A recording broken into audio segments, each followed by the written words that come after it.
Olá, boa tarde. Boa tarde, pessoal. Vocês me ouvem bem? Muito bem.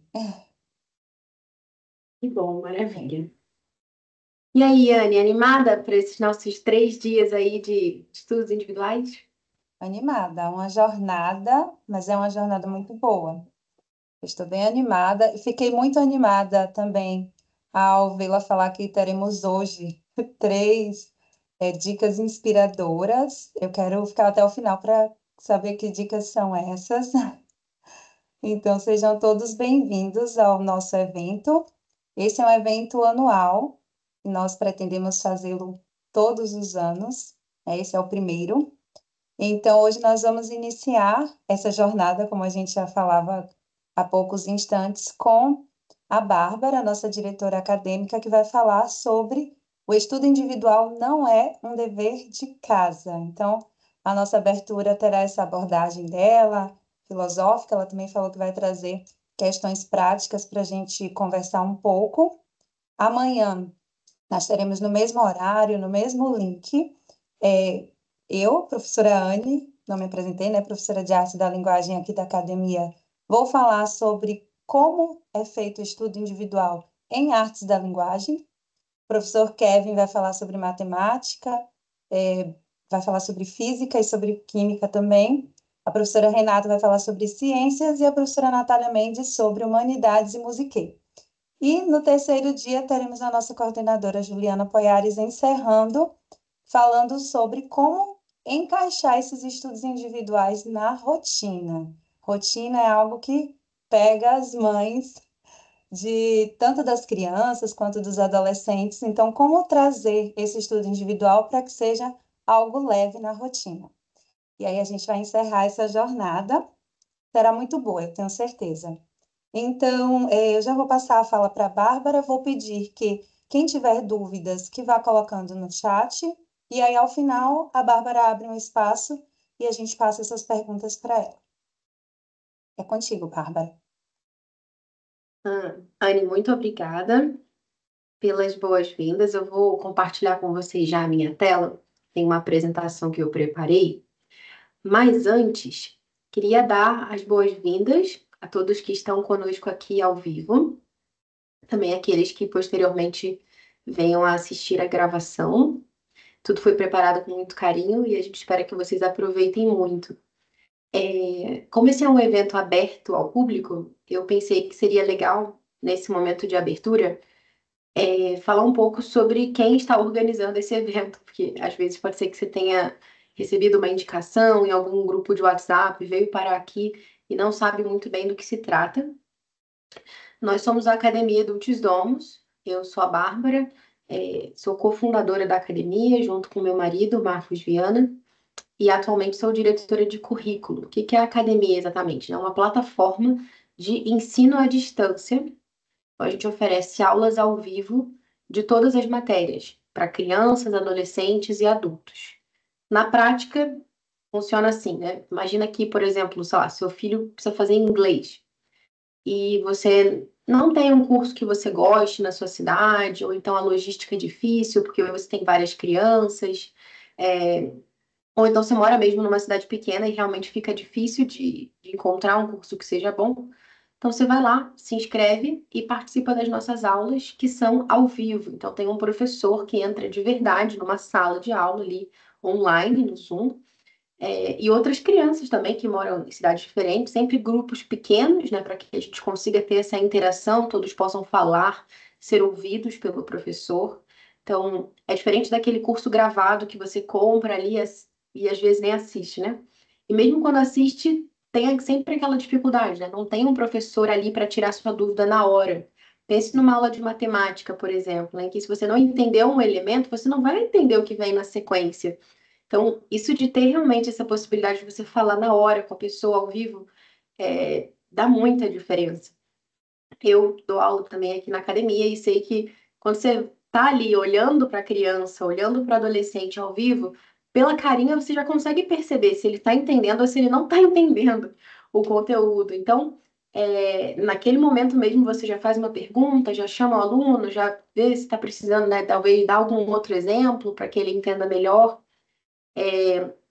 Então, aqui na academia a gente acolhe famílias muito diferentes, a maioria está no Brasil, mas temos alguns fora do Brasil, tem famílias de missionários, por exemplo, que estão aqui conosco.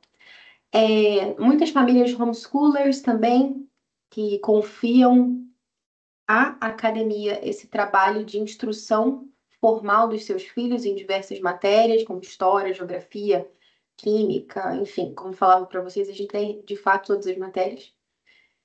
Estamos realizando esse trabalho já há 5 anos.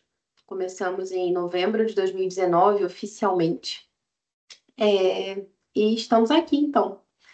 Bem, toda a ideia, né, a concepção dessa mini conferência de estudos individuais se deu pensando, primeiramente, nos nossos alunos mesmo, porque, a gente, como eu falei, né, a gente tem aulas de várias matérias aqui, e, eventualmente, os professores dos diferentes cursos pedem que eles façam algumas tarefas complementares, que aqui nós chamamos de estudos individuais, que são atividades feitas no horário em que eles não estão na aula propriamente dita, ali ao vivo, né, com as outras crianças. Então, a gente queria fazer uma espécie de treinamento para as próprias famílias, para que possam ajudar melhor os seus filhos, né, a conduzirem esse momento de estudo individual, mas também deixamos esse convite aberto, porque as dicas que a gente vai dar aqui servem para outros contextos também. Famílias que fazem homeschooling, famílias que têm seus filhos na escola, mas querem complementar, ou mesmo, enfim, se você tem lá um momento de dever de casa do seu filho, como que você pode ajudá-lo nessa situação também? Já veremos aqui que o estudo individual não é um dever de casa, e eu vou explicar o porquê disso, mas essas dicas aqui também valem para deveres de casa, como vocês vão ver. Bem, então, tudo começa, se a gente, né, parar para pensar um pouquinho, né, talvez para fazer essa distinção, né? O que é um dever de casa hoje em dia, né? Quando eu penso nisso, nessa expressão, eu já penso naquelas crianças que às vezes passam horas na escola, chegam em casa e muitas vezes têm que passar horas também fazendo uma série de tarefas relativas àquilo que elas estão aprendendo no colégio. Existem até algumas instituições que oferecem esse serviço de acompanhamento, né, de dever de casa. Muitas vezes o horário integral de alguns colégios se dedica a isso. E a realidade é que muitas vezes as crianças passam o dia inteiro sentadas estudando, o que não é uma coisa boa. Porque se você for parar para pensar, tudo bem, né? Quando a gente está sentado ali estudando, a gente está fazendo algo bom. Mas nós não somos máquinas, né? O ser humano ele não é uma máquina. Sempre que a gente está falando de educação, a gente precisa falar também um pouquinho de antropologia. Às vezes eu uso assim, esses termos pode parecer meio, mas o que tem a ver? Nossa, muito teórico isso aí. Cadê a parte prática? Eu vim pelo presente. Cadê os presentes inspiradores? Calma que vai chegar lá no final. Mas só explicar uma coisa para você. Antropologia, embora a palavra às vezes pareça um pouco complexa, ela se refere só assim a como eu entendo o que é uma pessoa, um ser humano, tá? Então, a sua visão antropológica, olha que expressão chique, é a sua visão do que é uma pessoa, de quem é aquela pessoa. Se a sua visão é de que a pessoa é uma máquina, bom, então o que você precisa fazer é dar tudo que aquela máquina necessita para que ela continue funcionando. Então, sei lá, bateria, alguns tempos de descanso para não queimar também, né? Se deixar ligado direto, pifa, o negócio queima. Alguma higiene, né? Porque se você, sei lá, usa uma máquina e você come em cima da máquina, deixa cair líquido em cima da máquina, deixa o negócio todo lá melequento, uma hora vai parar de funcionar também. Os botões vão ficar ruins e tudo isso. Agora, então tá, mas seria fácil, né? Uma máquina é fácil de manter. Agora, se uma pessoa não é uma máquina, né? E se a pessoa é de fato um composto ali de corpo e alma criado à imagem de Deus, chamado a viver a intimidade divina no céu por toda a eternidade. Poxa, aí complicou, né? Aí já não é tão simples assim esse trato com essa pessoa. Então, sempre que a gente for falar aqui de educação, seja de um momento aqui de estudo individual, vou fazer caligrafia, ou então vou fazer uma prática para memorização de tabuada, ou qualquer coisa do tipo, se eu quero fazer isso com uma máquina, a minha abordagem é uma. Agora, se eu quero fazer isso com uma pessoa, a minha abordagem vai ser bem diferente. Então, começando do início, né? As crianças nascem pessoas. Aqui na Academia DD, a gente se inspira muitíssimo nos princípios de uma educadora britânica chamada Charlotte Mason. Talvez alguns de vocês já conheçam. Teríamos muito para falar sobre ela, mas não sairíamos daqui hoje. Depois a gente pode indicar para vocês lá no grupo, tem alguns conteúdos sobre isso já no nosso canal lá do YouTube. Mas um dos primeiros princípios, assim, né, o primeiro princípio, uma lista de 20 que ela tem, da sua visão filosófica a respeito da educação, é de que as crianças nascem pessoas. Isso pode parecer um pouco óbvio, mas não é. Na época dela, era bem comum essa visão, assim, de que a criança, ela nasce como se fosse uma espécie de ostra. Ela vivia ali na Inglaterra vitoriana. Então não nasce pessoa ainda, né? Porque afinal, uma pessoa, ela tem um domínio da sua inteligência, da sua vontade. E o bebezinho, quando nasce, coitado, né? Ele vai sendo levado de um lado para o outro, não sabe muito bem o que está acontecendo, nem nada. Então não é que ele seja ainda uma pessoa, né? Ele vai se tornar uma pessoa, mas é como se ele não nascesse pessoa. O que é uma visão errada. Mas era uma mentalidade que as pessoas da época tinham. E ela já falou: não, crianças nascem pessoas. Algo parecido acontece hoje em dia, quando a gente vê essas discussões, por exemplo, no judiciário, nas câmaras de deputado e tudo isso, com relação ao nascituro, né? O bebezinho que está na barriga. Né? As pessoas ficam discutindo se ele é um ser humano, se não é um ser humano, se é pessoa, se não é pessoa, enfim. Na época dela, a questão era. O buraco era até mais embaixo, né? Assim, nasceu, o pessoal ainda não sabia se era a pessoa, né? Mas tudo bem. É, e aí, o que que acontece? Embora isso seja um pouco, sei lá, meio rude até, né? Se você visse alguém dizer, nossa, que uma criança não é uma pessoa, você ficaria até meio ofendido, assim, uma pessoa, como que alguém diz uma coisa assim, né? Mas pode ser que no nosso dia a dia a gente tenha atitudes assim, como se implicitamente a gente estivesse dizendo que as crianças são, não sei, de uma categoria inferior aos adultos. Em que sentido? Sabe aquelas feirinhas de shopping? Tem mercado também, algumas, que o pessoal vende livro baratinho, às vezes tem rodoviária também. E tem lá aqueles livros de 5, 10 ou 15 reais. Aí você vai lá e vê, dependendo de onde está o livro, o preço que tem e tal. E geralmente são uns livros, às vezes você tem até uns achadinhos, né? Umas coisas que valem a pena. Mas muitos daqueles livros são assim, péssimos. Não, não digo nem assim do ponto de vista moral, nossa, assim, uma mensagem negativa. Não, mas são livros muito ruins, assim, de qualidade literária mesmo. As ilustrações são todas assim artificiais, tudo feito por computador, não tem um ilustrador de fato. É, textos pobres, sabe, de riqueza literária, enfim. E aí as pessoas elas compram esses livros e elas pensam assim, não tem problema, né? Se o livro for meio feinho, se o texto for meio bobinho, porque é para criança, né? É para criança, então não tem problema.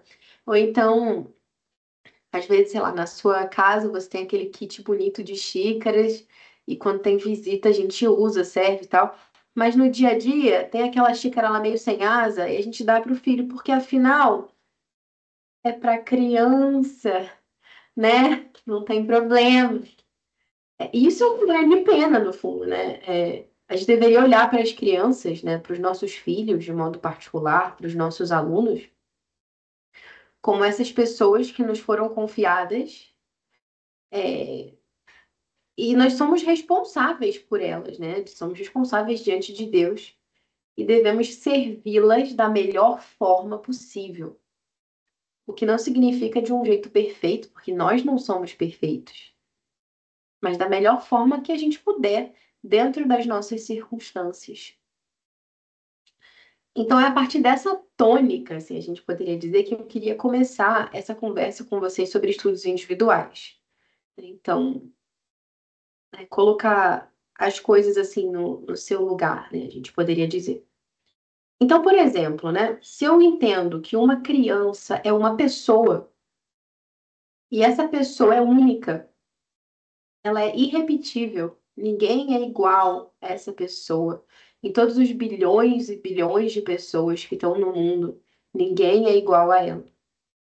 E ela está numa sala de aula, muitas vezes, ali com 20, 30 crianças. Tem realidades de escola hoje que tem 40 crianças ou mais. E essas pessoas têm, cada uma dessas pessoas tem necessidades diferentes. Está em momentos diferentes da vida, tem facilidade para algumas matérias e dificuldade para outras. Tem um ambiente mais ou menos favorável para o estudo em casa. E eu vou lá e estou estudando com eles uma lista, uma determinada operação matemática lá, uma equação, estou ensinando alguma coisa. E eu realmente acho que eu devo passar uma única lista com a mesma quantidade de exercícios, com exatamente o mesmo conteúdo para todas essas crianças? Será que isso seria tratá-los como pessoas, de fato? Será que seria reconhecer que cada um é uma pessoa? E com isso não quero criar nenhum sentimento de culpa aqui com professores de escola, porque muitas vezes os professores gostariam de fazer as coisas de uma maneira diferente, mais pessoal, a gente poderia dizer, né? Ou até personalizada, né? Como o pessoal gosta de falar. Personalizada vem de pessoa, persona, um olhar para cada pessoa, mas muitas vezes a própria estrutura escolar ou de leis, enfim, muitas vezes não permite que os professores façam aquilo que eles gostariam de fazer. Mas nós, em casa, seja você um tutor, como aqui na Academia DD a gente tem, né, os professores, seja você pai, mãe, naquele momento que seu filho vai sentar para estudar, em que ele não está com uma turma, que ele está ele ali sozinho, você tem uma oportunidade de ouro nas mãos, de tratá-lo como uma pessoa. E é sobre isso que a gente quer falar aqui ao longo desses dias, né, de estudos individuais. Vamos lá, então. Queria começar a falar para vocês, assim, eu pensei, né, que seria uma forma de a gente atacar esse assunto, se a gente começasse a falar sobre os hábitos que a gente vai desenvolver através desse tempo de estudos individuais. E acredito que a partir daí eu consiga explicar para vocês o que é exatamente o estudo individual, em que ele se diferencia de um dever de casa tradicional, tá bom? E como a Anne disse, se vocês tiverem perguntas e quiserem mandar aqui no chat, a gente vai ficar muito contente de poder responder também, tá? Bem, então vamos lá. Primeiro hábito, antes da gente falar do hábito especificamente, o que é um hábito, né? Quando você faz uma coisa boa, repetidamente, isso se torna um hábito bom, né? E um hábito bom, quando a gente faz aquilo porque quer, não porque está sendo obrigado, né? Mas porque a gente realmente viu que ali tem um bem, isso se chama virtude. Então, sempre que eu estiver falando aqui de hábitos, você pode também substituir mentalmente por virtudes. Da mesma forma, um hábito ruim, ele é um vício, tá? Então, começa assim, com pequenas ações repetidas várias vezes, até que aquilo ali sai, né, de um modo muito suave, assim, que às vezes a gente nem tá se esforçando mais para que aquilo aconteça e já vai. É como escovar o dente. No início, você tem que lembrar o seu filho todo dia de ir lá escovar o dente. E hoje em dia, difícil seria para você não escovar o dente. Você se sente até meio mal, meio estranho, nossa, né? Ou o troco, por exemplo, né? Uma pessoa que tem o hábito bom de ser sincera, de ser verdadeira, né? E alguém dá o troco errado para você, você vai lá e devolve, fala, né? Ó, moço, isso aí o senhor me deu a mais e tal. Estranho seria se você saísse andando, você se sentiria mal, tem alguma coisa errada aqui, não, né? Enfim. Então vamos falar de hábitos hoje, né? Quais são os bons hábitos que podem nos ajudar? E assim, é um ciclo, né? São hábitos que nos ajudam nos estudos individuais, mas ao mesmo tempo os estudos individuais treinam esses hábitos. Então, é um ciclo virtuoso. Quero falar de 3 hábitos com vocês hoje. O primeiro é a atenção, o segundo é a laboriosidade e o terceiro é a constância, tá? Então vamos lá. Primeiro, é a atenção. Parafraseando Shakespeare, ter ou não ter, eis a questão. Hoje em dia, com esse negócio, né, de muitos diagnósticos e sempre alguém tem. Nunca vi tantas alergias alimentares e diagnósticos relacionados à aprendizagem, né, como ultimamente. Mas enfim, muitas pessoas elas aceitam até, né, um diagnóstico como se fosse algo que determina a sua vida para sempre. Então, existem pessoas que têm atenção e tem pessoas que não têm atenção. E a gente esquece que a atenção, ela é um hábito que deveria ser adquirido por todos nós. Ah, não, mas tem pessoas que têm mais facilidade, tem pessoas que têm mais dificuldade. Com certeza, não vou questionar isso.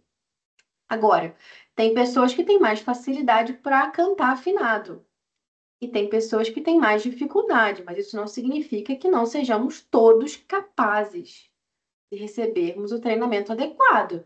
Então, pensa, por exemplo, caligrafia, né? Você vai lá, e a criança que está começando a escrever, a letra dela é meio esquisita, né? A proporção é uma letra muito grande, a outra muito pequena, às vezes parece um garrancho, meio torto, meio ali, né? Mas se aquela criança continua treinando, ela vai, né, faz ali uma prática de caligrafia e tudo, ela vai escrever de uma forma legível, a menos que ela se torne médica, aí já é um outro problema. Mas quando a gente tem o treinamento adequado, a gente desenvolve. Tem pessoas que têm mais facilidade, tem pessoas que têm mais dificuldade, mas todos conseguimos. A mesma coisa com a atenção, não foge à regra. Então, de que maneira esse momento de estudo individual pode me ajudar, pode ajudar o meu filho a ser mais atento, a treinar o hábito da atenção? A dica principal que eu teria para dar para vocês aqui tem a ver com o span de atenção. Talvez você já tenha ouvido falar nessa expressão, mas o span de atenção é um tempo em que, fisiologicamente, né, se você olhar o seu corpo, a forma como o seu corpo foi desenhado por Deus, ele tem uma estrutura, e essa estrutura cognitiva, né, a forma como a sua mente funciona também, você consegue prestar atenção de verdade, com foco total, por um determinado tempo, para algumas coisas. Você não consegue ficar, nem você adulto, 2 horas com foco total numa única coisa, né? Então, se você quer que o seu filho tenha atenção no momento de estudo, você precisa determinar tempos fixos. Isso varia de acordo com a idade. Como eu falava para vocês, a atenção ela é um hábito e o ser humano ele é feito de hábitos. Quando a gente não está intencionalmente treinando um hábito bom, a gente está treinando um hábito ruim, tá? Como assim? Imagina que você chega todos os dias em casa e você vai comprar pão na padaria. Quando você chega em casa, você coloca a bolsa em cima do sofá. Todos os dias você faz isso. E você nem pensa mais, você só deixa a bolsa ali e pronto. Isso é um hábito ruim, né? A gente poderia dizer que é um hábito de desordem, que você não está colocando a sua bolsa no lugar que ela deveria estar. Mas é isso, você foi se habituando. Então, não existe essa possibilidade, tipo, eu chego em casa e minha bolsa fica suspensa no ar. Não. Ou você está treinando um hábito bom, colocar no lugar certo, ou você está treinando um hábito ruim, que é colocar no lugar errado. Então, só tem um lugar certo para sua bolsa. Todos os outros são os lugares errados, no fundo, né?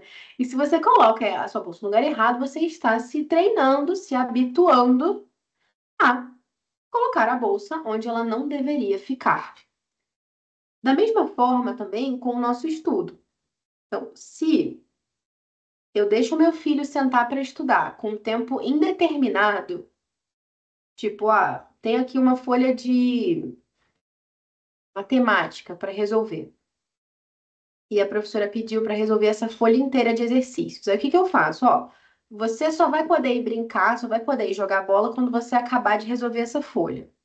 Agora, se você vai sentar para fazer essa folha em 15 minutos, em 30 minutos ou em 5 horas, tanto faz. Não é essa a postura que muita gente tem? E aí a criança ela senta, aí começa. Aí depois lembra que tinha que pegar um suco. Aí levanta. Aí vai pegar o suco. Aí senta, aí começa a ler. Aí se distrai com o brinquedo que estava na mesa. Aí pega o brinquedo. Aí depois o cachorro latiu. Aí vai ver o cachorro. Aí dá vontade de ir no banheiro. Aí volta. Aí não lembra mais o que quer fazer. Aí sabe? Então, o que que eu tô treinando enquanto estudante? O que que eu tô me habituando a fazer? Não prestar atenção. Não ter foco total no que eu estou fazendo. E isso é um problema que não é só para dever de casa, isso vai para a nossa vida também. Ainda mais agora, né? A gente que trabalha home office, e, enfim, é necessário a gente saber separar, né? Qual que é o tempo que eu estou de fato trabalhando, qual que é o tempo que eu estou com a minha família, que eu estou descansando, por exemplo. Senão a gente quer trabalhar na hora do descanso, a gente quer descansar na hora do trabalho, porque de fato você está cansado, né? Você trabalha o dia inteiro, até quando você está com a sua família, você pega o celular para responder mensagem de trabalho ou para fazer coisas assim. No momento que você estiver trabalhando, você vai querer buscar algum tipo de compensação. Deixa eu ver essa outra coisa aqui rapidinho. Deixa eu ver o Instagram, o que que fulano colocou, enfim. Porque no fundo a gente não está sabendo dividir os momentos. Então, tô trabalhando, o foco é o trabalho. Tô com a minha família, o foco é a família. E pronto. Pode cair o mundo e eu tenho que focar nisso, sabe? Então, a gente precisa ter esse hábito de realmente colocar atenção total no que a gente está fazendo. Isso que você vai ensinar para o seu filho através do estudo individual é algo que ele pode levar para a vida dele. Não é para ficar só ali. Então, tá, mas qual que seria o tempo adequado, então, né, que eu poderia exigir das crianças? Eu tenho uma listinha aqui que eu vou mostrar para vocês, mas antes, hoje em dia tem muito esse dilema, né? Qualidade versus quantidade, até com relação ao tempo com os filhos, né? Às vezes a pessoa trabalha muito, aí fica naquele dilema, poxa, mas eu fico pouco tempo com os meus filhos, mas esse pouco é com qualidade. Aí tem as outras pessoas que falam, não, mas na verdade você, para ter qualidade, tem que ter quantidade. Como é que você vai ter 3 minutos de qualidade? Não, tem que ter um tempo que seja razoável também, para, enfim, investir na família. Mas, de fato, aqui, quando a gente está falando de estudos individuais, nesse momento em que o seu filho vai parar para estudar, ou você mesmo, né? Seu momento de estudo pessoal, tudo isso aqui serve para isso também. Qualidade e a quantidade, elas andam de mãos dadas.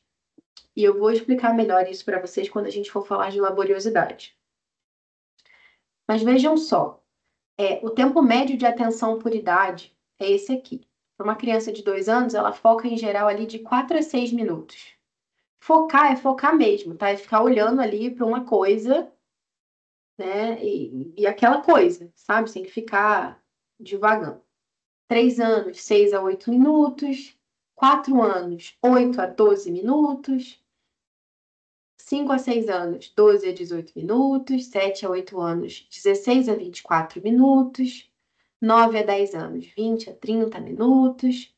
11 a 12, 25 a 35. 13 a 15 anos, 30 a 40 minutos. E 16 anos, 32 a 50 minutos. Se vocês repararem, pensem só no tempo de estudo mesmo, de sala de aula, né?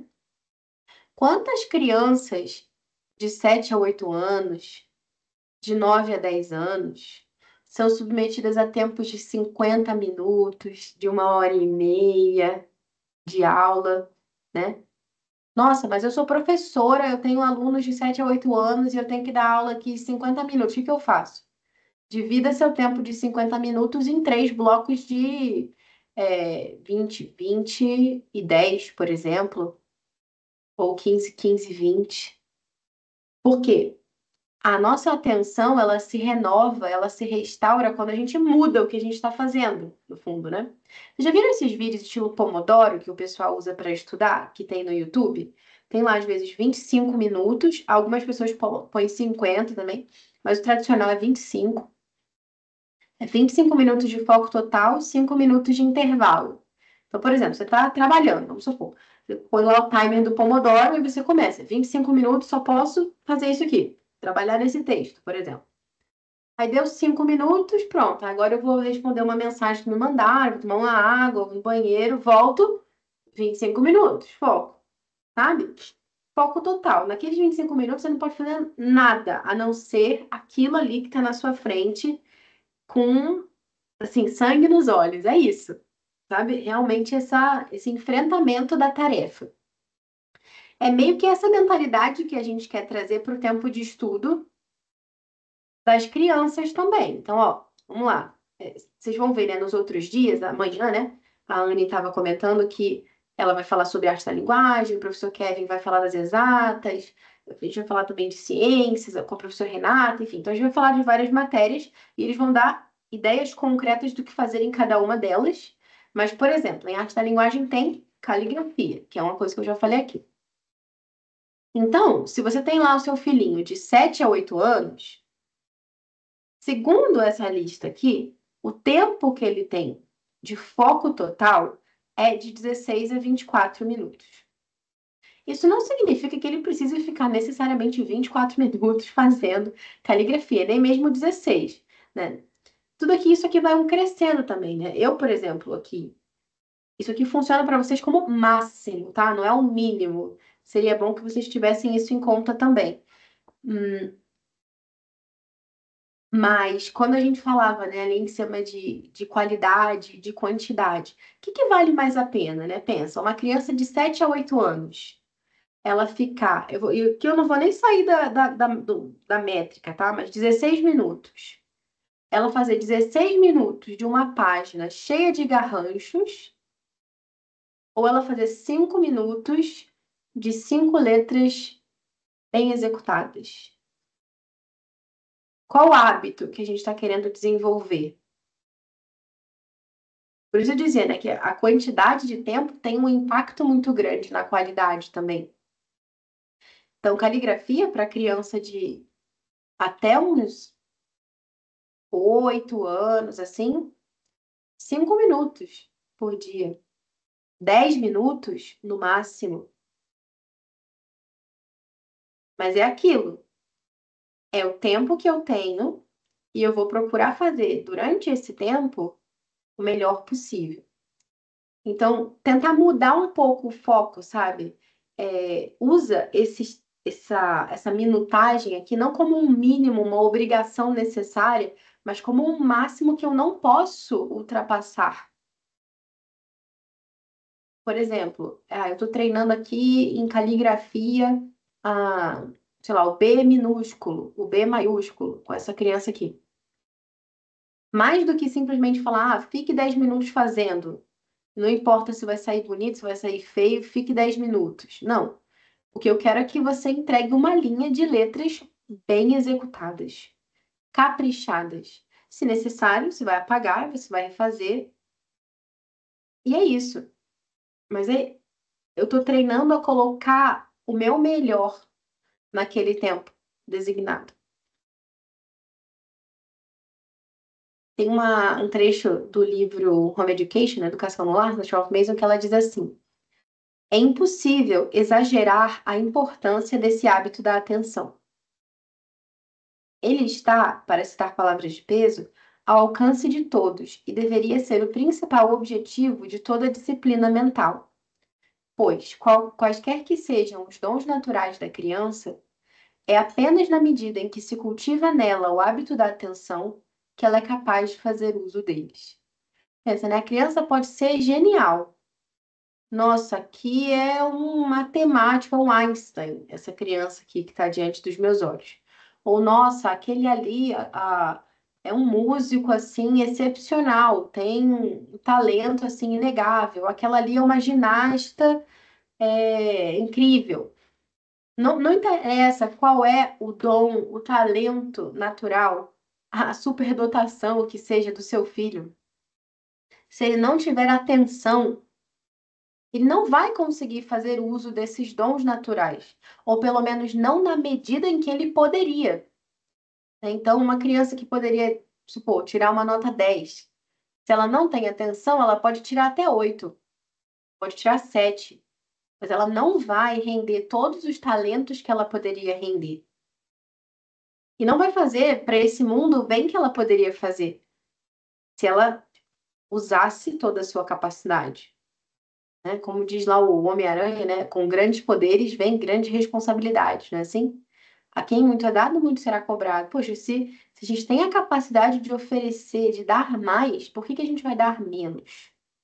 Por que a gente vai ser medíocre? Bem, então, acho que com isso a gente já, né, entendeu um pouco melhor a questão da importância do treinamento da atenção e de como que o tempo se relaciona com isso. Então, vamos para a parte da laboriosidade.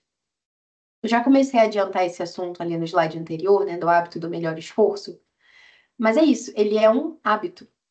Eu preciso me habituar, ou seja, cultivar essa disposição interior de habitualmente procurar fazer as coisas da melhor forma. E como que eu consigo fazer isso? Procurando fazer as coisas da melhor forma, né? Então, se eu vou sentar aqui para fazer um exercício de matemática, vou procurar fazer da melhor forma. Se eu vou sentar aqui para fazer um traçado de uma letra, vou procurar fazer da melhor forma. Mas é importante a gente distinguir isso também, né? Porque fazer o melhor não é fazer o perfeito. Tem uma frase que eu gosto que fala que o feito é melhor que o perfeito. Quando a gente vai avaliar, né? Poxa, será que esse esforço aqui realmente é o melhor? Será que eu estou dando tudo de mim? Eu preciso avaliar várias coisas. Primeiro, quanto tempo eu tenho, né? Hum, Imagina assim, você quer arrumar um armário, tá? Mas você tem 10 minutos todos os dias para arrumar esse armário. Você pode, em 10 minutos, jogar tudo no chão e no fundo, né, a emenda sai pior do que o soneto, né? Porque não vai dar tempo de você guardar tudo aquilo de volta. Ou você pode pegar e ligar um timer e falar, vou arrumar o que eu puder em 10 minutos. Só que esse o que eu puder vai ser o melhor que eu puder. Então, eu vou pegar uma gavetinha aqui. Nem a gaveta, eu vou pegar, vou dividir a gaveta em três e eu vou pegar um terço da gaveta. É o que eu consigo fazer nesses 10 minutos. Mas eu vou fazer bem feito. E amanhã eu volto, vou fazer mais 10 minutos. Pensa, né? Se eu dissesse para você, ó, agora você tem que arrumar uma hora. Sabe aquele. Todo mundo tem aquele armário, assim, meio que nunca mexe, que às vezes ele fica meio bagunçado, ou então é um quartinho da casa. Se eu dissesse para você, agora toda semana você tem que pegar uma hora e arrumar isso aí. Você fala, não consigo, não tenho tempo, não tenho de onde tirar essa uma hora. Mas e se você pegasse 10 minutos todo dia? Sabia que se somar dá 70 minutos? Isso seria 1h10 por semana. Só que no domingo eu te deixo descansar, então faz só até o sábado que já fechou uma hora, já deu tranquilo. Nem precisa fazer os 10 minutos de domingo. Quanto tempo você anda perdendo no feed do Instagram? Provavelmente mais do que esses 10 minutos, né? É, Mas é isso, a gente precisa ter um tempo, né? Por isso daqui a pouco a gente vai falar de constância também. Não adianta você falar, ah, tá, eu quero fazer esses 10 minutos aqui e aquilo ficar solto, né? Não ter um horário determinado, senão aquilo não acontece. É, Então tá, o feito é melhor que o perfeito. Muito bom. Seria bom que o meu filho conseguisse fazer essa folha aqui de matemática que a professora dele pediu em essa folha inteira de matemática. Seria muito bom que ele conseguisse terminar isso em 30 minutos. porque eu dei uma olhada ali na tabelinha e parece que 30 minutos é um tempo bom para ele focar. Eu consigo exigir isso dele. Eu sei que eu posso pedir isso do meu filho. Mas eu dei os 30 minutos, eu estou ali acompanhando e ele fez só até a metade. Então, o que que eu deveria fazer, né, nessa circunstância? Insisto, aumento o tempo, deixo ele um pouquinho exausto mentalmente, mas para que ele consiga fazer até o final? Ou será que eu preciso parar aqui, nesse momento, e continuar no outro dia? O que que vocês acham? Queria saber a opinião de vocês também. Se quiserem mandar aqui no chat. Não sei se vocês já mandaram alguma coisa, deixa eu ver. Hum, acho que ainda não. Vou deixar vocês pensarem sobre isso.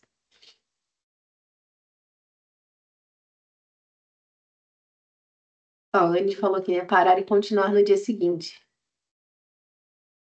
E a Ilane falou, gente, eu posso fazer até o final. Mãe raiz e mãe Nutella, né? Como é que é? Não vai fluir se forçar. A Anne falou. Ilane disse, ao mesmo que passe de 40 minutos, eu posso fazer até o final e tal. Aumenta um pouco a cada dia, disse a Renata.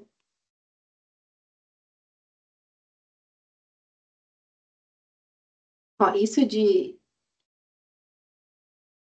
aumentar um pouco a cada dia tem a ver com essa mentalidade de crescimento. Eu não sei se vocês já ouviram falar nesse termo em inglês.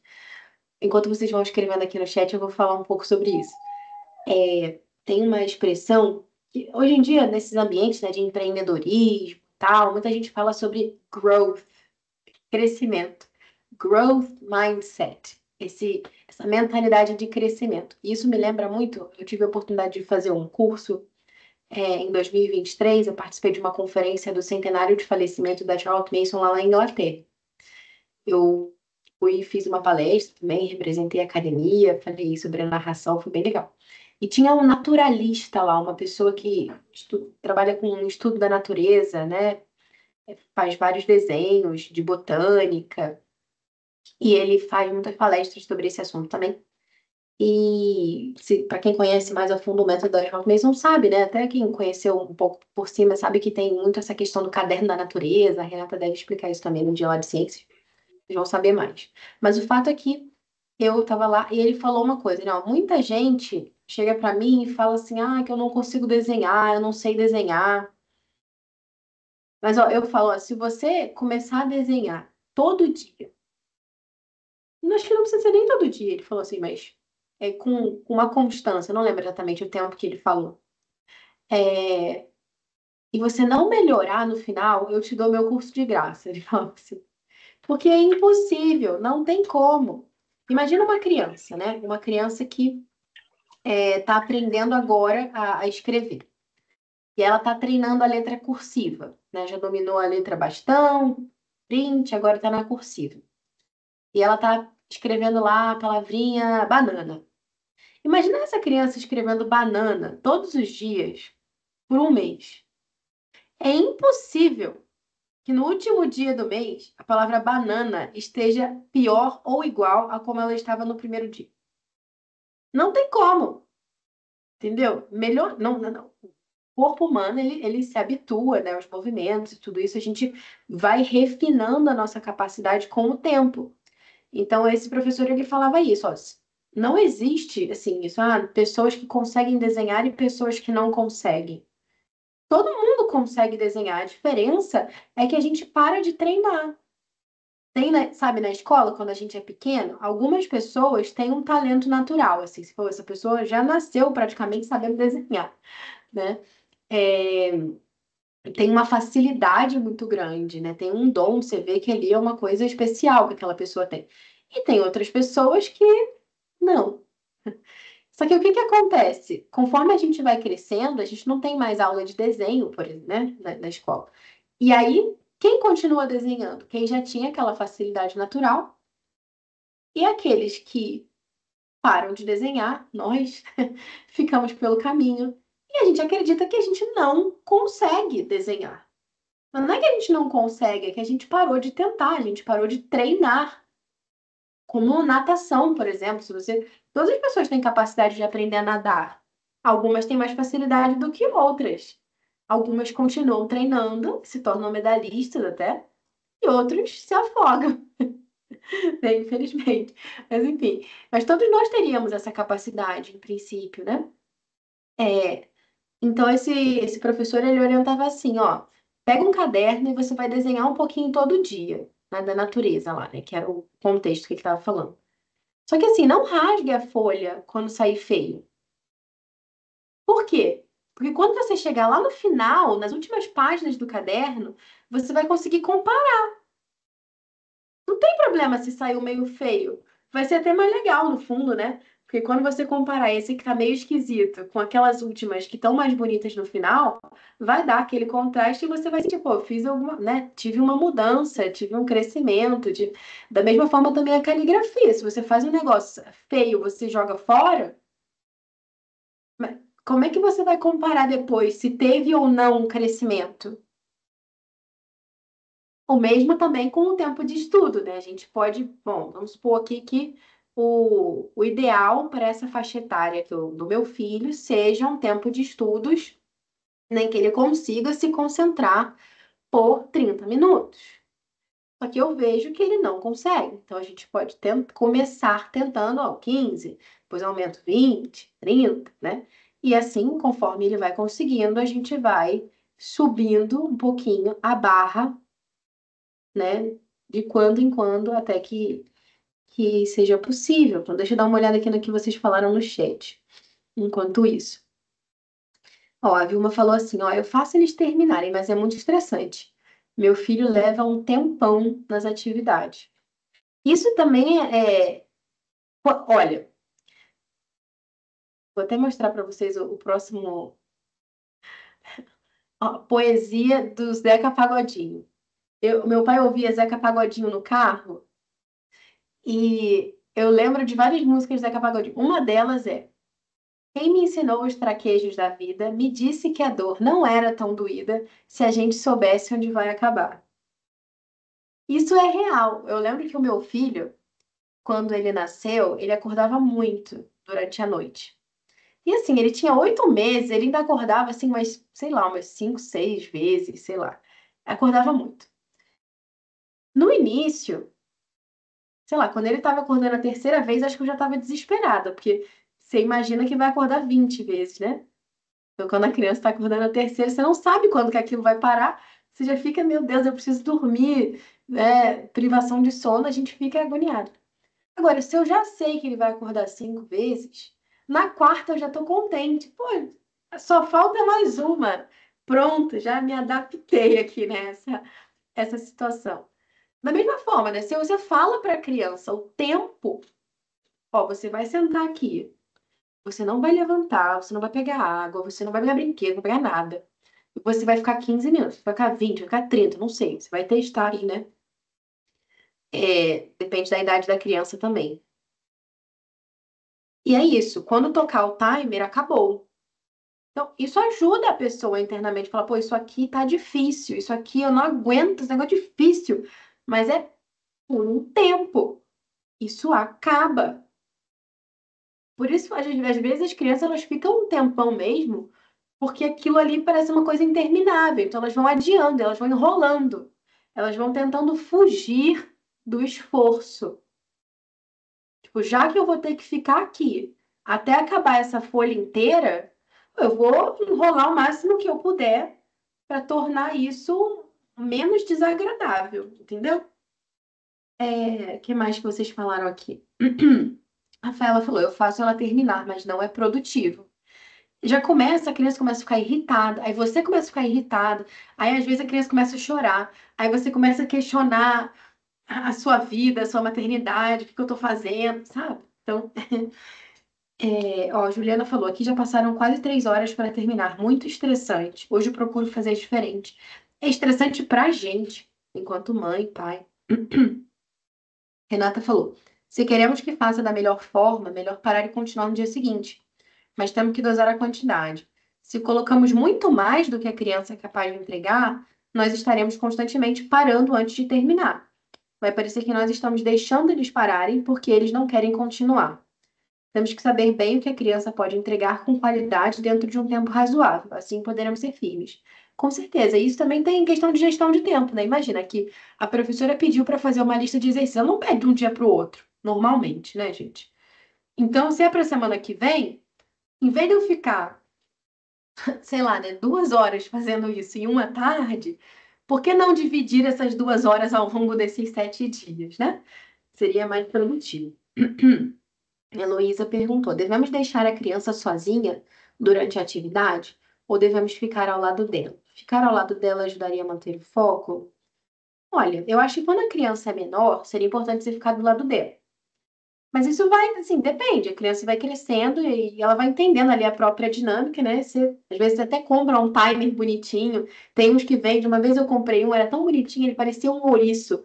E ele girava assim, e quando dava o tempo, tocava. Tem uns que vendem do Pomodoro mesmo, que é um tomatinho. Você pode comprar um timer simpático, assim, para a criança também. Ela mesma gerencia o próprio tempo. E ela sabe que... Tem gente que compra ampulheta elegante, né? Bota lá um ampulhetão assim de 20 minutos, de 15 minutos, coleciona umas ampulhetas assim que você vai parecendo mais sábia. Brincadeira. Mas isso é uma coisa também, é o tempo ali, né? E eu acho que o melhor é que a gente vá aos pouquinhos incentivando cada vez mais a autonomia da criança. Porque pense, né? O estudo, aquilo que a gente aprende mesmo, que é o mais significativo, você pensar na sua própria vida, aquilo que você aprendeu, que realmente você vê que, puxa, isso fez uma diferença. Geralmente você aprendeu depois que você terminou a escola, depois dos anos escolares, né? Que, sei lá, grandes mudanças na sua vida, ou um campo de estudos que se abriu. Claro que aquilo que você aprendeu na escola te preparou para chegar lá, né? Você aprendeu a ler, você aprendeu, né, a muitas outras coisas. Mas é, o estudo ele não acaba quando a escola acaba. Ao contrário, a escola ela tem que te dar ferramentas, né? O tempo, os anos escolares, né? Até os 17, 18 anos, ali é o tempo que você junta as ferramentas necessárias para aprender as grandes coisas ao longo da vida. Então, um desses instrumentos que você quer cultivar é justamente a autonomia. Que aquela criança aprenda a aprender, aprenda a estudar por conta própria também, né? Então, nesse caso, eu não ficaria o tempo todo do lado. Mas isso é uma coisa gradual. A criança não tem nenhum costume, você já larga ela lá, ela vai se distrair, você não vai nem saber se ela está conseguindo focar ou não, né? Então tem que ser aos pouquinhos. Que mais que vocês colocaram aqui? Ah, para repetir o tempo, né? Deixa eu voltar aqui. Para eu mostrar de novo a tabelinha aqui.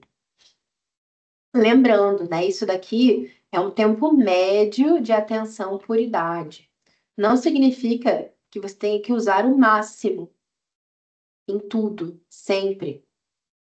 E aí você vai ter a sabedoria de dividir, né? Então, por exemplo, eu vou ter um tempo aqui, meu filho vai ter 1 hora para estudar todos os dias. Tudo bem. Então, eu vou pegar, 10 minutos de caligrafia, aí eu vou pegar mais um pouquinho aqui, vai fazer 20, 30 minutos de matemática, e aí vai sobrar mais uns 10 ou 15 minutos, ou 20, que eu quero que ele faça uma leitura, né? Enfim, ou no outro dia você vai praticar alguma outra coisa. Então é sempre bom você variando também, coisas que sejam mais exigentes com coisas menos exigentes. Meio que, assim, fazendo essa dança, né? Que mais que vocês colocaram aqui no chat? Deixa eu ver.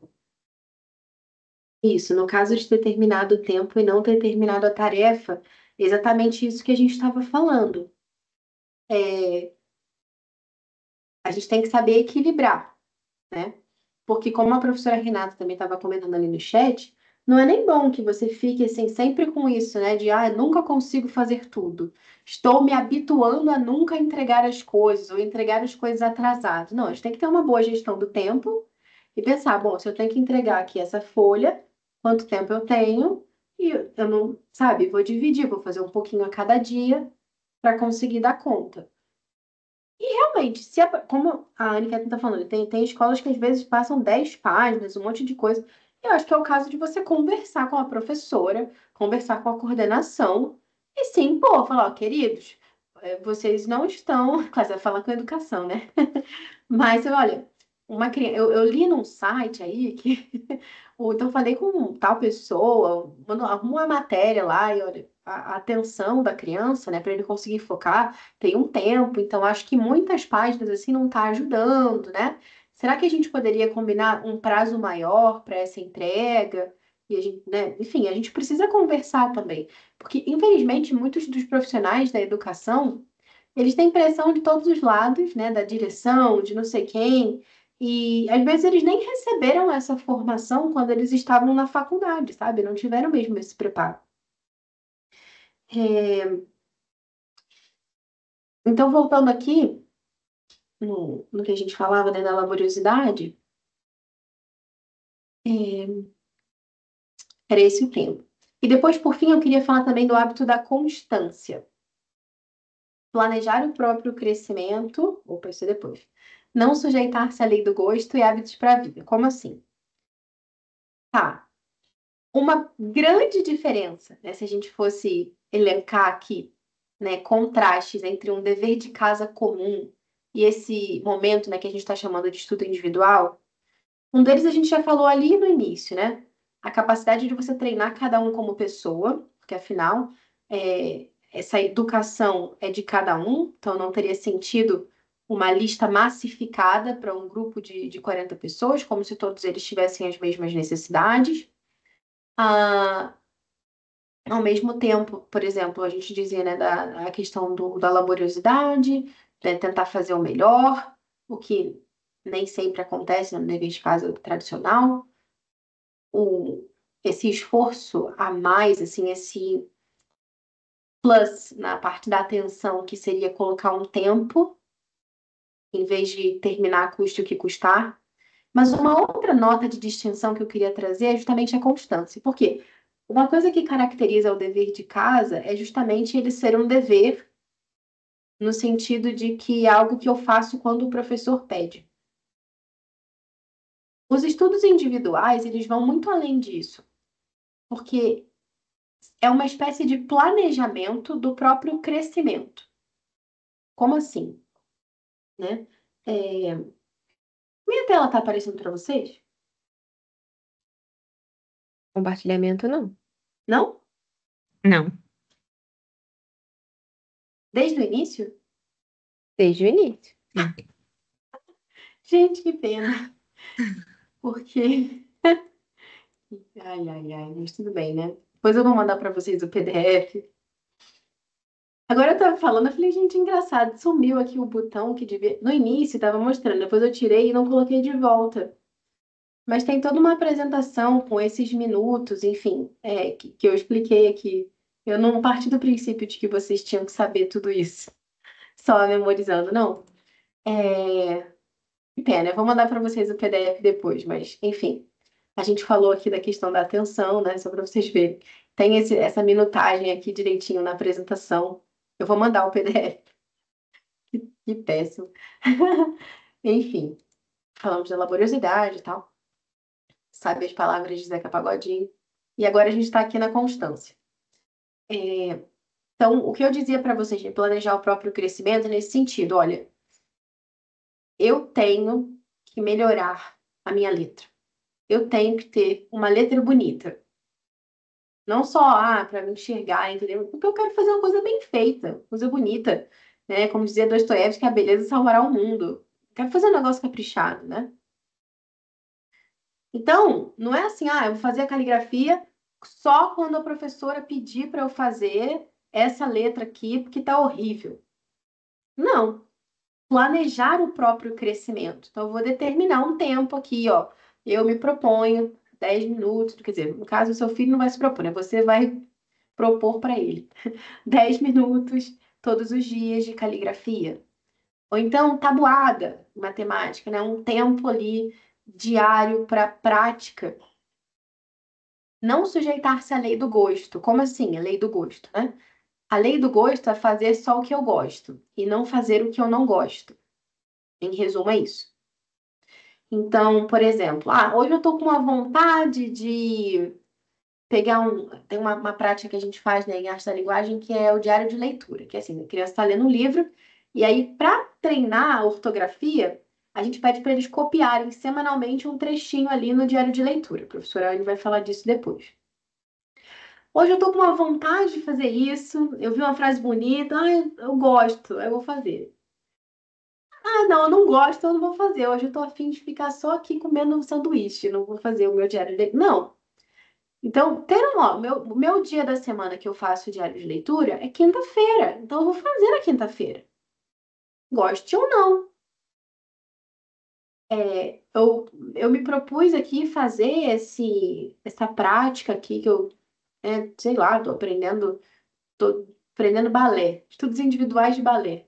Vou ter uma apresentação de balé, minha professora pediu para eu treinar em casa. Eu vou treinar aqui esses 15 minutos, estando afim ou não estando afim. E assim a gente vai treinando, porque na vida adulta, gente, vocês gostam de fazer tudo o que vocês têm que fazer?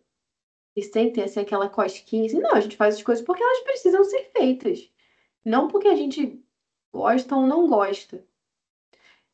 E treinar isso desde pequenos, né, ajudar os nossos filhos a serem constantes, né, para que a fidelidade deles aos seus compromissos não dependa de como eles estão se sentindo naquele momento, é algo que é para a vida, aquilo que a gente estava falando antes, né?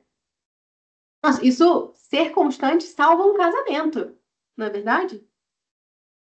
E são coisas que são pequenas sementes, né, que a gente vai plantando ao longo da nossa vida. Às vezes tem criança que vai fazer esse dever aqui. Mas eu não quero. Eu digo para os meus filhos assim, mas eu não precisa querer, só precisa fazer. Ou eu não gosto. Sim, mas eu não pedi para você gostar, eu pedi para você fazer. É só fazer. Só isso. Claro que é um pouco uma piada, né? Uma redução assim um pouco simplista, mas as pessoas elas são muito moles hoje em dia. Não sei se vocês estão notando isso, né? Ao nosso redor. Às vezes a gente é muito mole também e a gente quer fazer só o que dá gosto mesmo, sabe? E então, da mesma forma também, hoje não tenho dever. A professora não passou o dever. Não, peraí, mas você não está planejando o seu próprio desenvolvimento, o seu próprio crescimento? Não tem coisas que você precisa melhorar, independente de se tem ou não um pedido externo? Você não nota que tem coisas que você precisa melhorar? Claro que o seu filho vai notar isso até certo ponto, né? Você, como pai, como mãe, tem essa percepção muito melhor do que ele até, né? Mas deixa eu ver o que mais que vocês falaram aqui no chat. É, hum, uhum. Como mesclar assuntos, matérias da melhor maneira para crianças de 6 e 8 anos, que exigem focos distintos. Eu não sei se você me perguntou aqui com relação a, tipo, tô com duas crianças de idade diferente, que têm um tempo de atenção diferente, e eu quero fazer esse momento com as duas ao mesmo tempo. Se for isso, você tá na mesa, né? Por exemplo, então, se o único momento que você tem para dar essa assistência para as crianças é ao mesmo tempo, você coloca eles ali e de repente tenta mudar um pouco a ordem das coisas que eles estão fazendo para que precisem, assim, intercale o quanto eles precisam de você. Então, por exemplo, ali o de 8 anos está fazendo um treino de leitura para ganhar mais fluência em leitura. Ele vai ficar 15 minutos lendo um livro. Então, ele fica ali, tá de olho, enquanto isso você está observando o de caligrafia, porque o de caligrafia, ali o de 6 anos, você tem que ver se ele está começando a letra de cima para baixo, de baixo para cima. Então, no início, não tem como você só deixar a criança ali fazendo, você tem que dar uma olhada assim mais próxima para que ele não crie o hábito de traçar a letra errada, né? Ou sei lá, às vezes tem um exercício de matemática, alguma coisa que eles estão praticando e que estão conseguindo fazer com autonomia, não precisa tanto, você vai já intercala com alguma outra coisa que o outro ali já tem uma necessidade mais próxima. Agora, se a sua pergunta é mais com relação à própria criança, como intercalar bem os assuntos, Geralmente, você vai trabalhar com coisas que sejam mais exigentes e um pouco menos exigentes. Então, por exemplo, leitura e exercícios de matemática. Agora, para uma criança em fase de alfabetização, a leitura é muito exigente, mais exigente do que a caligrafia, custa mais, cansa mais, porque ela ainda está aprendendo a decodificar ali aqueles sons e tudo, né, das letras. Então, tentar áreas do conhecimento também, né? Por exemplo, matemática, né, segue num caminho muito próximo da física. Então, não faria essas duas coisas juntas ali, né? Então, se eu tenho um filho do ensino médio que tem tarefa disso tudo para fazer, joga ali no meio uma literatura, né? Enfim. Então, tentar intercalar também o tema. A Vilma me perguntou se os intervalos também variam com relação à idade. Olha, isso não é muito claro, assim, né? Pelo menos nas pesquisas que eu vi até aqui. Mas se você for ver, mesmo para adultos, isso de ver 20 Pomodoro, né? 25 por 5, né? 25 de trabalho focado intensivo com 5 de intervalo, funciona muito, mesmo para adultos, né? Eu acho que você dar um intervalo muito grande para a criança também poderia dispersar. Então, mais do que ficar dando vários intervalos, eu apostaria em variar os assuntos, sabe? É aquela frase, né? Enquanto a gente descansa, a gente carrega a pedra. Então, você está cansado de fazer exercício de matemática, descanse lendo. E aí depois você vai descansar a sua leitura fazendo uma caligrafia. E aí pronto, terminou, sabe? Então, dá para levar bem, assim, com uma criança, às vezes 40, 50, uma hora e pouco, dependendo da idade de estudo, só intercalando os assuntos também. E agora, né? Eu tinha falado para vocês que tinha um presente. Já vieram me falar que já deu o meu horário, tem que ir. Mas não vou embora antes de falar dos presentinhos para vocês. Maria Carolina mandou uma pergunta aqui sobre caligrafia. Hum, essa aí eu vou deixar para a professora Aniquete me responder amanhã, porque teria várias coisas para a gente falar sobre isso. Então, eu acho que eu vou me limitar aqui a explicar para vocês esse material extra que eu queria mostrar, para que também a gente não passe muito do horário, tá?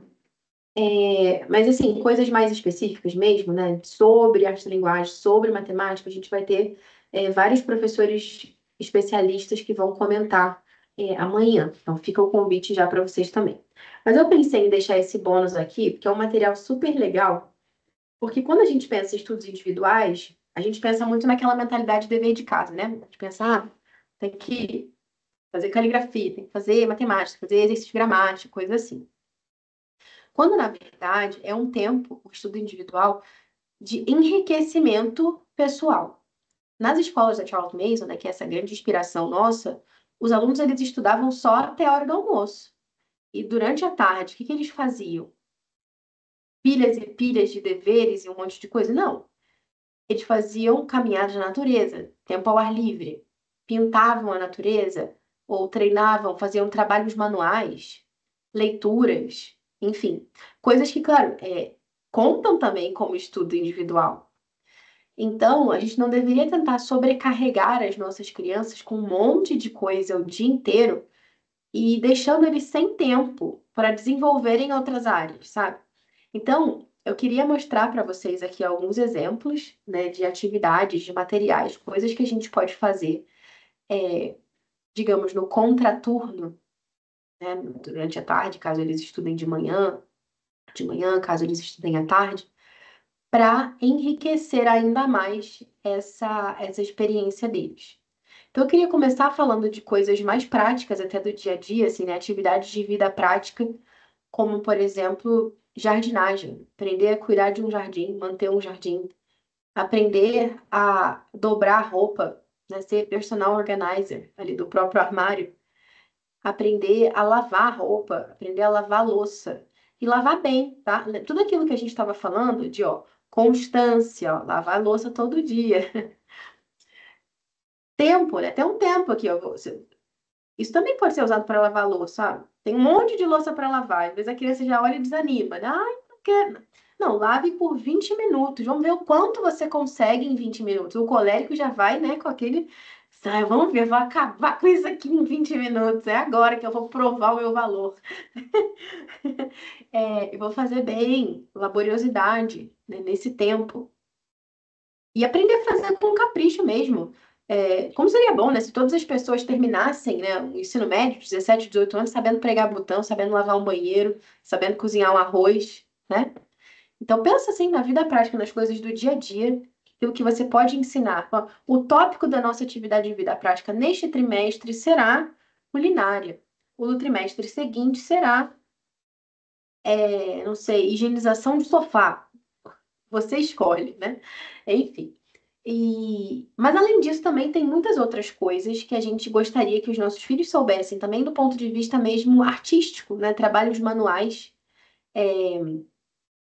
A Charlotte Mason, ela encorajava muito o trabalho manual, não esse trabalho manual meio besta, né, que hoje em dia a gente vê em algumas atividades do Pinterest ou de algumas escolas, que é meio que o fazer pelo fazer. Você faz ali um negócio assim meio que, sei lá, só para gastar tempo. Não, fazer bem feito e dar de presente aquilo para alguém, né, que seja uma coisa bonita, que a pessoa queira usar, que ela queira decorar a casa dela em vez de só fazer ali para jogar fora, né, aquele material. E tem 3 recursos que eram usados nas escolas da Charles Mason e que estão disponíveis gratuitamente. Você pode planejar já seu ano para trabalho manual assim, né? Ó, a Anne falou, né? Esculturas de cerâmica fria, com certeza. Então, ideias aqui para 3 trimestres, né? A primeira, brushwork, que é aprender a pintar. E como eu vou mandar para vocês o PDF, vocês vão ver que tem uma mágica aqui, ó, que bonitinho, pareceu uma mãozinha. O que que significa essa mãozinha? Que se você clicar, você vai ter acesso a esse livro, porque ele está disponível gratuitamente aqui no Archive, é um livro antigo, né? Ele está em inglês, mas é bem tranquilo porque ele tem umas imagens, assim, umas fotos, isso vai aparecer, que mostram todo o trabalho que é feito com o pincel, tá vendo? Ele começa com esses carimbos, assim, em forma de gotinha do pincel. E vai crescendo, assim, né? Para que fiquem trabalhos cada vez mais complexos, enfim, bem bonito. O trabalho que pode ser desenvolvido a partir dessas formas mais básicas. O que mais? Falei do brushwork. Depois tem também paper slide. Slide é uma técnica que originalmente era de corte de madeira. Se vocês procurarem no... Corte de madeira, não. Fazer coisas de carpintaria, assim. Mas ele pode ser feito também com papel, por isso que chama paper slide. É como se fosse um origami, mas não é bem um origami, porque envolve medir, cortar, fazer algumas coisas, às vezes colar também, coisas que no origami não envolve. Então aqui tem alguns projetos que são feitos, tá vendo? Catavento, caixinha, é, envelopes estilizados, e aí vem toda a explicação. Talvez você esteja se perguntando assim, tá, mas por que que eu vou fazer isso, né? Gente, com esse momento no dia, você consegue colocar em prática tudo aquilo que a gente estava falando antes, né? Então, ó, imagina, né? Para fazer cada projeto desse, por exemplo, fazer aqui um envelope, ou para fazer uma caixinha desse tipo. Será que eu consigo fazer em 15 minutos? Não. Então, eu vou fazer até onde der em 15 minutos e eu vou continuar o meu projeto no dia seguinte. E eu vou procurar viver bem a laboriosidade, né? Fazer um trabalho bonito, bem feito, ordenado, ordem antes, durante e depois, né? Não deixar os materiais espalhados ali. É, E talvez você esteja se perguntando, poxa, mas é tudo em inglês, eu não vou saber fazer nada disso. Eu tenho uma dica final que vai te ajudar. É, E não é curso de inglês, tá? É outra coisa, vocês vão ver. Parece, né? Coisa de marketing, não. E esse aqui que eu fiquei apaixonado, que eu descobri recentemente, que é um manual de modelagem em argila. Olha que legal. No início ele está mostrando várias partes de texto, mas daqui a pouquinho ele vai Aham. Explicar os modelos especificamente. Deixa eu mostrar aqui para vocês, ó. E ele vai do mais fácil para o mais difícil. Então, começando com uma laranja. Como aprender a fazer uma laranja de argila, né? A gente começa pedindo para as crianças pegarem argila e fazerem um teatro quase, um monte de boneco, paisagem.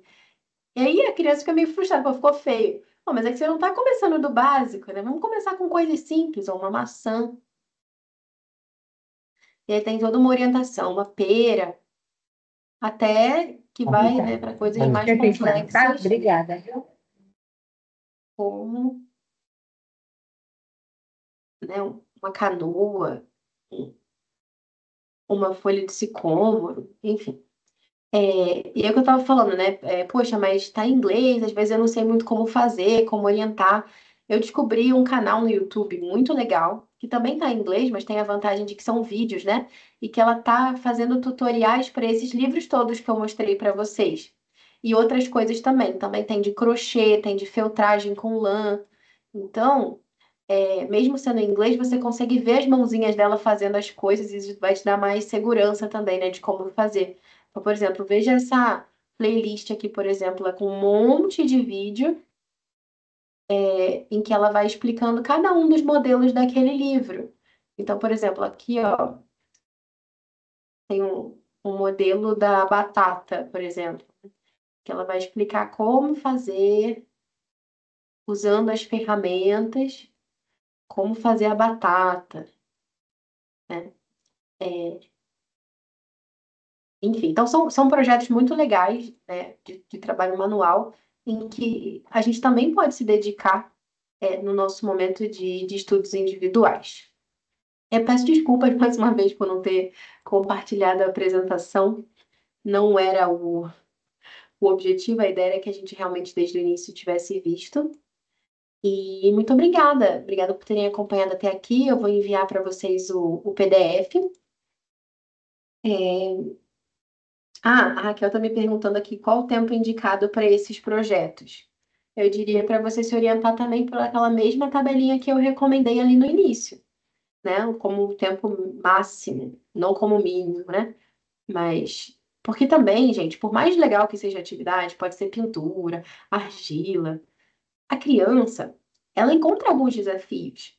E isso às vezes pode ser um pouco estressante, né? Lidar com a própria frustração é uma coisa incômoda. Então, às vezes, até a atividade mais legal do mundo pode virar motivo de choradeira, porque eu não consigo fazer igual da imagem, não fica bonito. Mas não, você vai fazer o melhor possível em 15 minutos. Mentalidade de crescimento. E não precisa ser todo dia também, vou fazer isso aqui 2 vezes por semana, tá, gente?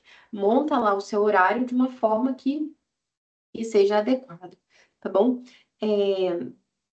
Mas é isso, gente. Eu espero que vocês tenham gostado. Estou perguntando aqui qual o tema dos próximos encontros. Eu pedi para a Aniquete contar para vocês. Muito obrigada, Bárbara, foi maravilhoso. Obrigada, eu que agradeço. Então, amanhã nós estaremos aqui no mesmo horário, às 13 horas, o mesmo link também. Vamos reforçar esse convite amanhã lá no grupo. E teremos também no dia 3. Então, ainda temos mais 2 dias de encontro aqui nessa mini conferência sobre estudos individuais. Muito obrigada pela participação de todos. Tchau, tchau, Também. pessoal.